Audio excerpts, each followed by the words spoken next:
महापालिका निवडणुकीमध्ये मुकुंदनगर मध्ये इतिहास घडल्याचं पाहायला मिळतंय।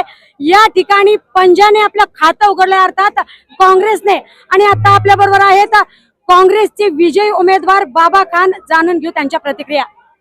सगळ्यात आधी तर डिजिटल अहिल्यानगर मध्ये आपलं स्वागत आणि डिजिटल अहिल्यानगर परिवाराच्या वतीने आपलं खूप खूप अभिनंदन।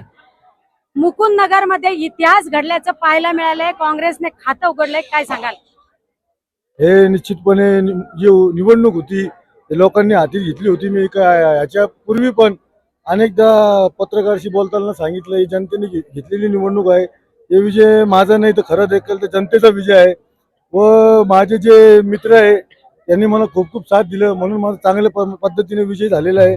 आणि ह्या 20-25 वर्षामध्ये मुकुंदनगरमध्ये एक इतिहास होता का कुणी रिपीट म्हणून निवडून येत नव्हतं, नाही का? एकदा आला का दुसऱ्यांदा त्याचा पराभव व्हायचं। हे रेकॉर्ड देखील हे बाबा खान व बाबा खानचे मित्र व मुकुंदनगरच्या जनतेने हाणून पाडलेलं आहे।